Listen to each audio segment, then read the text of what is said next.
I am Mohammad Azharuddin Shaikh from Taleem Rozgar सेहत Urdu magazine Aurangabad. Haters के किसी 2-4 बार रिपोर्ट करने पर ज़्यादातर तो ऐसा होता नहीं है, लेकिन ये यूट्यूब ने एक वीडियो फेक वायरल पोस्ट कहाँ से आते हैं जानिए, इसको रिपोर्ट मिलने पर ब्लॉक कर दिया था और रिमूव कर दिया था ये वीडियो। फिर उनका एक ईमेल आया कि हमारी कम्युनिटी गाइडलाइन डिस्क्राइब करती है कि जो कंटेंट हम अलाउ करते हैं और जो नहीं करते तो ये जो है फ्लैग की गई है रिव्यू के लिए, और रिव्यू के मुताबिक हमने इसे वायलेट करते हुए पाए गए हैं हमारे गाइडलाइंस, और हमने इसे रिमूव कर दिया है। और वो कह रहे हैं कि हम जानते हैं कि ये बहुत ज़्यादा डिसअपॉइंटिंग है आपके लिए, लेकिन ये ज़रूरी है यूट्यूब सेफ़ प्लेस रहने के लिए सबके लिए। अगर कोई कंटेंट अगर हमारे रूल्स को ब्रेक करता है, तोड़ता है, तो हम उसे रिमूव कर देते हैं। और अगर आपको लगता है कि मिस्टेक से हुआ तो आप अपील कर सकते हो और हम दूसरी मर्तबा उसे देखेंगे। फिर उसके बाद उसके रेस्ट्रिक्शन के तौर पर उन्होंने ये सारी चीज़ें दी है, और अकाउंट पर इम्पैक्ट यहाँ पर दिया हुआ है कि ये रिमूवल रिज़ल्ट नहीं है कम्युनिटी गाइडलाइन स्ट्राइक का, या इससे कोई पेनल्टी नहीं है अकाउंट की। लेकिन हम फिर भी आपसे कहेंगे कि रिव्यू करने के लिए this removal has not resulted in community guideline strike.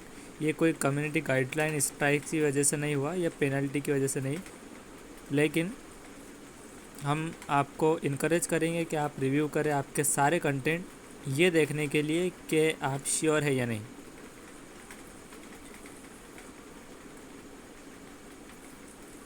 और अगर इस तरह से कुछ होता है तो आपको स्ट्राइक्स मिल सकते हैं अकाउंट पर, और यहाँ तक कि आपका अकाउंट टर्मिनेशन यानी अकाउंट बंद कर दिया जा सकता है। आप कैसे इसको रिस्पॉन्ड करें? तो अगर आपको लगता है कि मिस्टेक है तो हम आपको सजेस्ट करेंगे, सुनना चाहेंगे, अपील कर सकते हैं आप ये फॉर्म भर कर।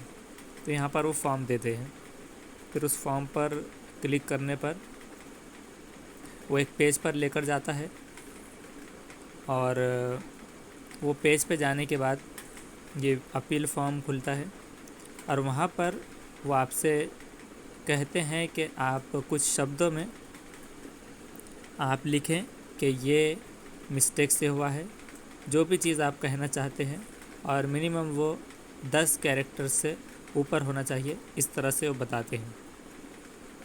तो चूँकि शायद ये अपील कर दिया गया है, इसलिए यहाँ से वो नहीं दिख पाएगा।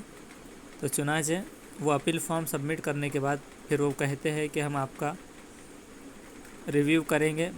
और ये 12:52 AM को आया था रात में मैसेज, उसको देखते ही तुरंत 1-2 मिनट में उसका फॉर्म भर दिया गया। तो तकरीबन 10 से 11 मिनट के इस प्रोसेस में उन्होंने फिर दूसरा मैसेज भेजा कि dear Mohammad Azharuddin Shaikh, thank you for submitting your video appeal to YouTube.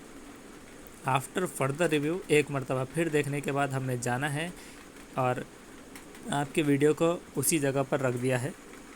और इस तरह से उन्होंने मैसेज किया और वो वीडियो वापस आ गया। तो इस तरह से हम हमारा YouTube से डिलीटेड वीडियो वापस ला सकते हैं, लेकिन उसमें आपको ये चीज़ श्योरिटी होनी चाहिए कि आपका जो वीडियो का कंटेंट है वो वायलेट ना करता हो कम्युनिटी गाइडलाइन से यूट्यूब की। उसमें किसी किस्म की, समझ लो अगर आप रिपोर्टर हैं तो किसी किस्म की डेड बॉडी नहीं दिखनी चाहिए, और जो जो चीज़ें हैं उसमें न्यूडिटी नहीं होनी चाहिए वगैरह। ऐसी सारी चीज़ें जो है, अगर वो कम्युनिटी गाइडलाइंस उसको हेट स्पीच हो गई, या फिर अगर मर्डर का उसका अगर ज़्यादा कुछ ऐसा क्लिप होता है तो उसको वो रेस्ट्रिक्ट कर देता है, रिमूव हो सकता है, और आपका अकाउंट भी वो टर्मिनेट कर सकते हैं। तो ये था कि किस तरह से आप अपने वीडियो को वापस ला सकते हैं यूट्यूबर्स के लिए। एक और यूट्यूबर्स का सेक्शन है, आप अजहरुद्दीन शेख ये लिखेंगे जब यूट्यूब पर, और उसमें मेरे चैनल पे आने के बाद जो प्लेलिस्ट से आप जाएंगे यूट्यूबर्स, यानी कि ओनली फॉर यूट्यूबर्स के लिए वहाँ पर बनाया हुआ है, जो यूट्यूब पर बनाते रहते हैं उनके लिए एक अलग से सेक्शन है। तो आप उसमें बाकी चीज़ें भी देख सकते हैं, कुछ इससे related other topics. Thank you very much. आप वीडियो को सब्सक्राइब कीजिए। बेल आइकन दबाइए, दूसरों को भी शेयर कीजिए जो यूट्यूबर्स है।